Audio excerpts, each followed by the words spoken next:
Bonjour à tous. Petit clin d'œil à monsieur fan de couteau. Je regarde.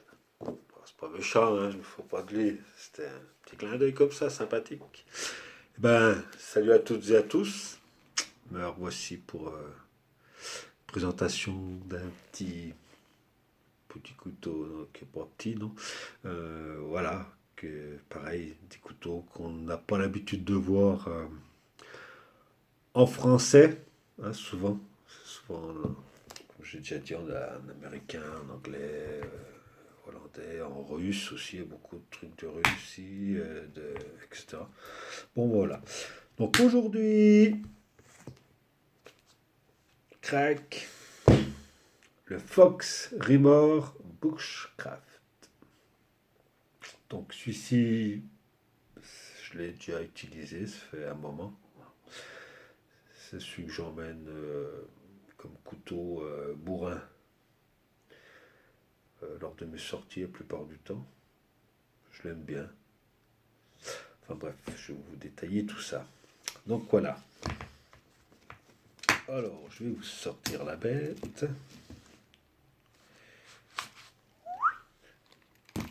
Crac. Donc, voici le petit bestiau. Petit, pas tant que ça. Alors, comme d'habitude, on va faire un petit 360.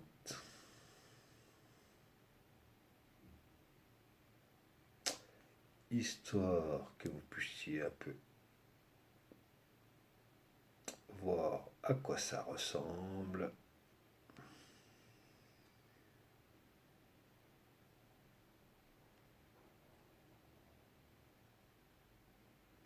Et puis voilà. Alors, ce Fox Rimor, qu'est-ce que je vais pouvoir vous dire là-dessus?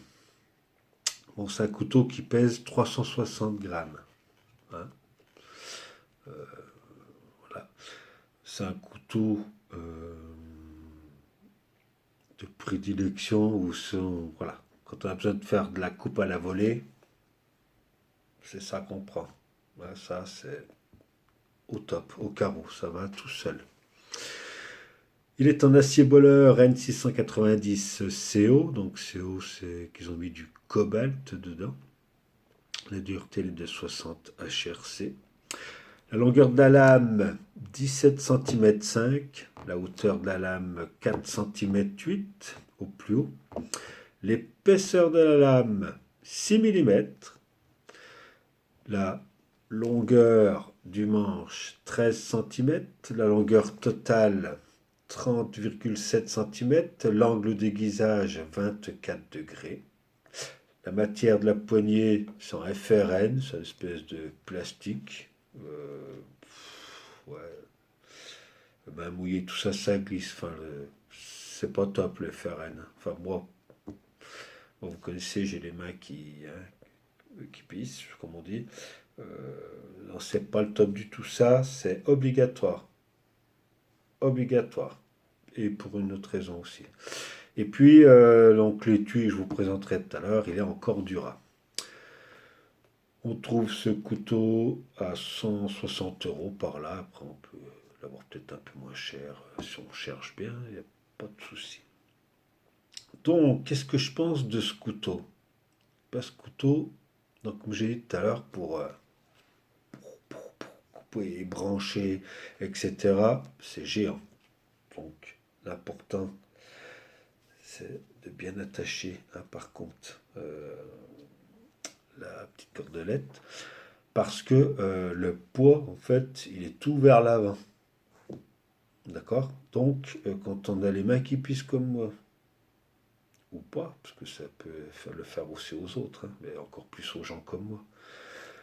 Cette poignée là en FRN, ça glisse, enfin, c'est pas désagréable au toucher, hein, mais voilà, c'est du plastique, quoi. Plastique un petit peu. Ouais, il y a une petite texture, mais ça accroche pas. Enfin, voilà, voilà. Et donc le couteau, au bout d'un moment, quand on coupe, avec la fatigue, le truc, il a tendance à vouloir partir tout droit. Mais ouais, costaud. Et quand on y met de la patate, je veux dire, ouais, le poids, il part tout, ça l'emmène, quoi. Donc, c'est vraiment la sécurité, hein, faut foutre sa cordelette, quoi. Au cas où ça parte, bon. Je conseille, après, chacun fait comme il veut. Donc voilà, je l'ai utilisé beaucoup, hein, ce couteau. Ça coupe du feu de Dieu, c'est géant. Bref. Donc, que vous dire? Les vis, c'est pareil, c'est une espèce d'étoile. C'est spécial encore, ouais, bref. Bon, il n'y a pas de raison, ça a l'air collé aussi là. C'est un footing, ça jusqu'au bout. Ouais. Un finger child pour les petites découpes qui vont bien pour tailler un petit piquet, faire deux, trois petits boulots. Le Jimping, il est assez agressif, hein. Jimping,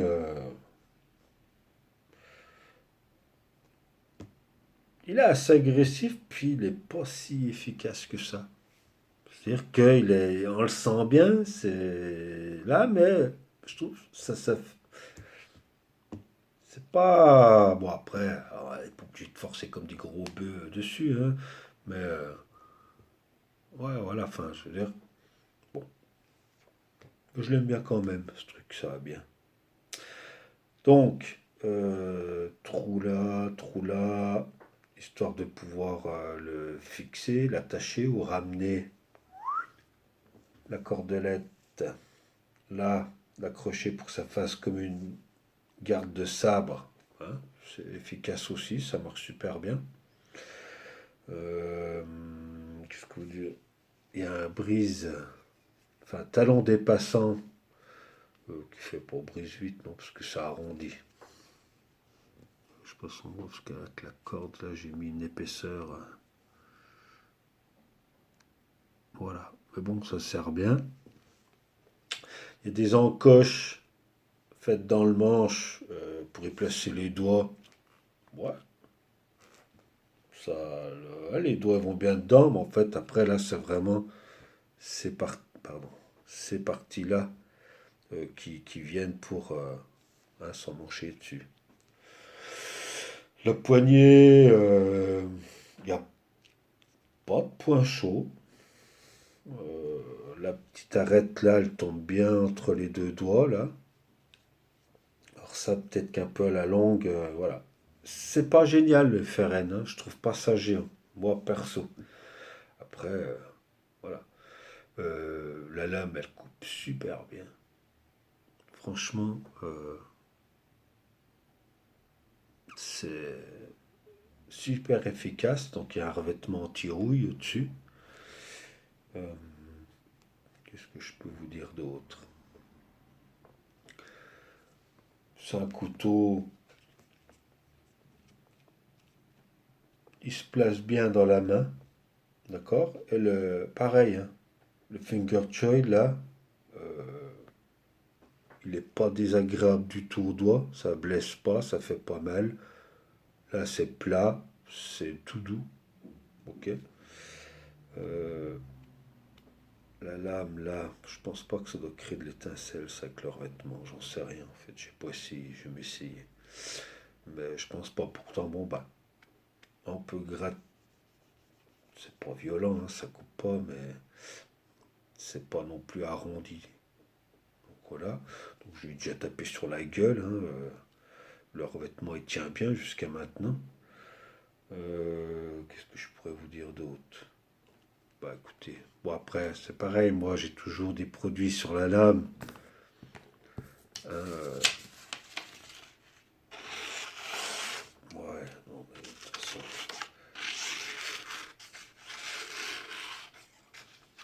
donc après ça accroche un peu, mais enfin, je veux dire, il coupe le truc, hein.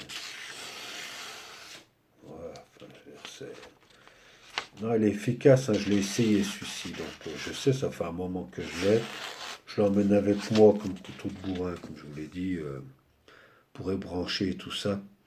Euh, Si je peux éviter, moi, mes autres couteaux, de bâtonner avec, c'est bien qu'on puisse bâtonner qu'un couteau, mais je préfère préserver un joli couteau, et puis prendre ce genre de couteau pour ouais, faire le bœuf. De toute façon, c'est fait pour, hein, ce qu'on suit pour, et brancher, couper, tailler. Ça va super bien. Ça va super bien. Fox Remorse, donc c'est une marque que j'avais découvert avec un couteau pliant. Ouais, j'ai jamais été trop déçu. C'est une marque, c'est italien. Ouais, made in Italy. À Maniago aussi, Fox. Donc, ouais, bon, les finitions, hein, c'est pas non plus. Là, on voit qu'il y a des carottes du moule hein, qui sont pas. Ouais, bon, c'est pas pour ça que je vais dénigrer. Voilà, bon, après, c'est vrai que c'est un petit détail. Ça prend pas longtemps, hein, une petite mèche. On fait ça, ça ébavure. Et puis voilà, et puis le client il est content. Après, bon, bah ça, si ça passe à l'inspection de l'usine, écoutez, hein, c'est leur problème. Voilà. Non, c'est un bon couteau. On en a combien? Waouh, entre 11,35. Allez, un petit coup d'étui. Bon, étui, encore du rat. Hein. Euh, truc. Ouais. C'est c'est costaud. Hein. Euh, Là, il y a un petit clip. Compatible molle. Si on veut accrocher son sac à dos par le système molle. D'accord. Crac. À la ceinture, bien évidemment. Là, on peut le remettre. Il y a double sécurité pour le fixer. Une ici. Donc déjà là, le truc qui bronche pas. Après là, avec le poids à la ceinture, voilà ce que ça donne. C'est chiant. Donc pour le fixer et le ramener et le maintenir, eh ben ils ont mis celle-ci en haut. Crac. Et puis maintenant, le truc, il tient. Donc, bon, on y sent, hein. Après, moi, j'oublie vite. C'est pas des trucs comme ça qui. Ça me dérange pas. Les trucs lourds, je fais souvent de 13 à 21 km. J'oublie, j'y fais même plus gaffe, quoi. Là, il y a un petit passant. Si on veut passer une cordelette pour le fixer à la cuisse aussi. Hein, d'accord. Tac, tac. Puis après, voilà. Ici, on peut y accrocher deux, trois conneries si on veut. Il n'y a pas de problème. Et puis voilà, donc ouais, ouais, non, mais c'est. Franchement, des trucs comme ça, c'est efficace. Et puis t'as pas peur de. Bah, tu abîmes ou tu le casses, bah, tu vas pas verser ta larme, quoi. Enfin, mais c'est solide, hein. Franchement, j'ai déjà. Ouais, j'ai déjà coupé des patasses avec un coup, ou des ébranlés branchés, etc. La lame, elle va bien. Bon, après, c'est vrai que avec tout le poids qu'il y a là, heureusement qu'il y a le finger choy là, pour travailler, etc. Mais c'est pareil, tu vas tailler un pied de tente ou un piquet ou une autre connerie. Bah, bon, si t'as que ça marche. Sinon, moi, juste tout le temps un autre couteau à côté. Hein, les plus petits, voilà, je prends mon couteau et puis voilà, chacun a sa fonction. Voilà, moi, j'hésite pas quand je pars. Je suis pas quelqu'un qui cherche à faire le moins de poids possible, etc. Non, moi, je prends ce dont j'ai besoin, ce dont j'ai envie. Chaque outil a sa fonction et puis voilà. Et puis de toute façon, c'est moi qui porte. Donc après que ça plaise ou ça plaise pas, voilà. Donc, Fox Remore, eh ben, ouais, je conseille pour travail en forêt, etc. Des beaux branchages, se tailler même ça peut servir un peu de serpe, hein, enfin de serpe, de coupe-coupe, un peu taxa, bah, ouais, ça fait la fonction, tu te fais ton chemin, quoi. Donc voilà, allez, je ne vais pas m'éterniser plus. Et ben je vous dis à la prochaine fois pour un autre couteau. Et puis, en espérant que ça va aider au moins quelques personnes. Ciao à tous, merci de m'avoir regardé. À plus.